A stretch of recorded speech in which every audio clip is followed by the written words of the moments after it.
Built a major app for my company and was immediately laid off when the app was complete. We were purchased by one of the top 200 wealthiest people on the planet, and they came in saying there was enough room for everyone to stay on with the company and we should all be excited and optimistic for what was to come.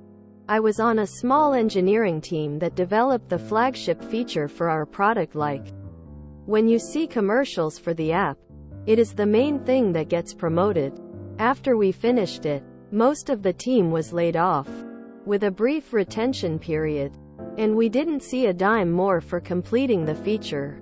The CEO, on the other hand, gets to see millions more go into his bank account over the years as a direct result of our work on a technology we invented. This is a big reason why I get so pissed off when people simping for billionaires like to pretend that they're all great innovators that deserve several thousand times more than the people who actually research, design, program, and manufacture the things that make them so much money.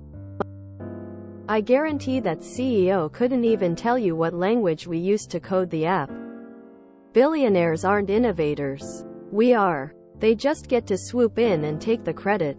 I really want to figure out how to form a tech union because we will bust our asses to make brand new technologies, and it gets patented not by us, but by a billionaire that couldn't even write a "Hello World" program in Python. We get no royalties for what we made, as that rich chud will make money off our creation for years to come. Infuriating. Google, programming for job security. I too was laid off immediately after I finished a project. Just sitting in my car with a box containing every bit of evidence I existed. Wondering why I worked all those late nights and canceled all those vacations. Giant part of my life I'll never get back. Always accidentally leave bugs, depth charges and backdoors, designed redundancy. I was in a similar boat, denied a raise and shortly after laid off right after carrying an 8-month dumpster fire project to completion on my back, using skills outside my job description. It sucks. This is why I've always thought unions were done wrong. Like, for most unions, your membership in a union is tied to your employment at whatever company you're at. Whereas I think a union should be an external body separate from employers. And when employers need employees, they should have to contact the union, and the union will send over someone based on the criteria needed. Gives the union a lot more bargaining power as well. 'Cause if the employer needs work, they'd have to go through the union. Intellectual property needs a rethink.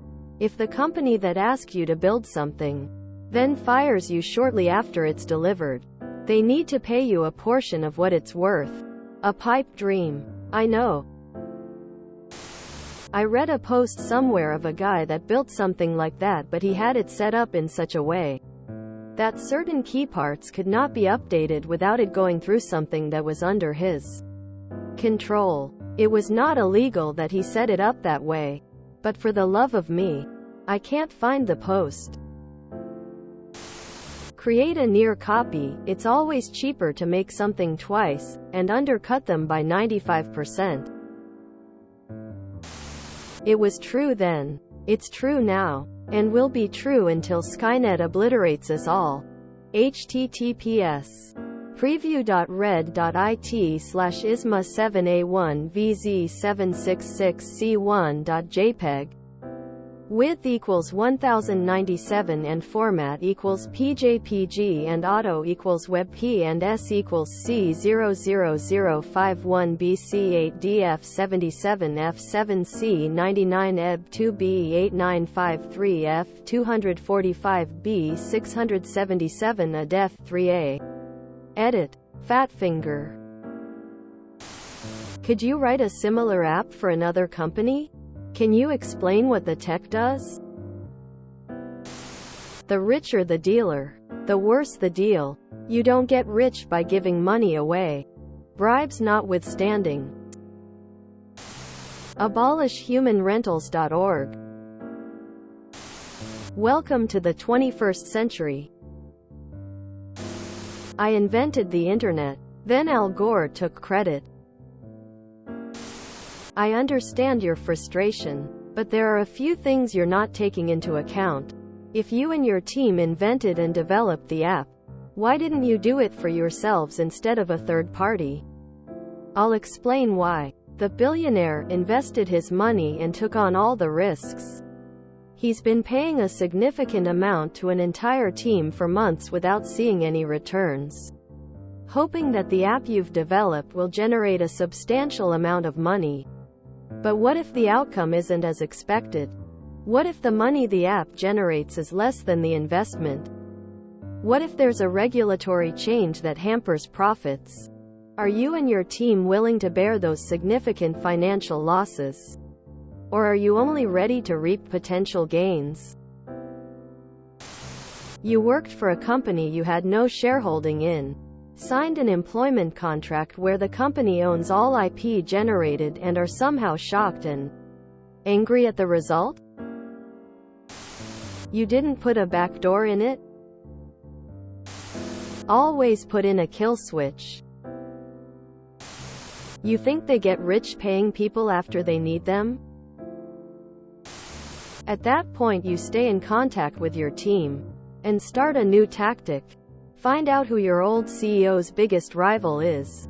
Then find the VC that funds that guy. Contact your old team and start to build a competing app that has all the features and suggestions you guys wanted but got shut down for. Have ChatGPT write you up a business plan if you don't know how. It's pretty easy. Incorporate, contact that VC, and pitch the better product of the rival's software. Lean real heavy that you've built both. And that's how you know yours is better. Get funding. You're either going to get bought by a bigger fish or force-fed to your old company. Either way, it's gonna cost them a lot of money. If you enjoyed this video, please check out our playlists full of similar content. Epic Haircast is like doom scrolling for your ears. Please like, share, and subscribe.